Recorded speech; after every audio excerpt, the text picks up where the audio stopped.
The United States has paused its intelligence sharing with Ukraine. Let's talk about it.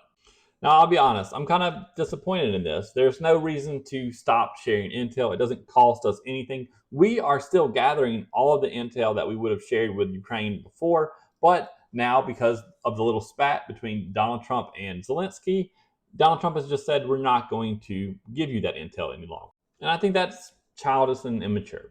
I'll just be frank. I think that's childish and immature, and it doesn't really reflect anything other than that. Now, there are arguments to be made that us cutting off all support from Ukraine and forcing their hand in order to negotiate some sort of ceasefire, some sort of peace, is something that Donald Trump should be doing.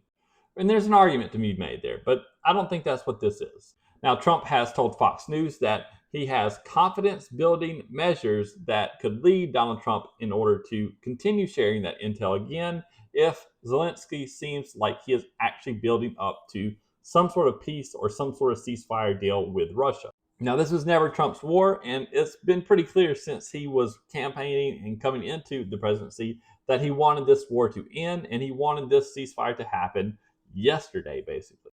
But I just don't see this being a benefit to us because it's going to make all of our allies think, okay, if we piss off Donald Trump, could he just cut us off from the intel network as well? Maybe we should just build up our own intel network and not share that intel with the US. And while I am a big proponent of Europe should be having its own army, Europe should be having its own military budget, and it shouldn't just rely on the US to be the world police, the US to come in and save them if anything should happen. I do think cooperating with all of our allies is still something that should be a goal that the US strives for. And I'm also not a big Ukraine guy. I think a ceasefire in Ukraine is what should happen. I think pushing for peace is what everyone should be trying to do.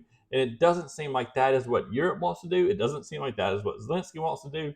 So I guess, in a way, it does kind of make sense that the US just completely cuts them off and say, you're on your own now.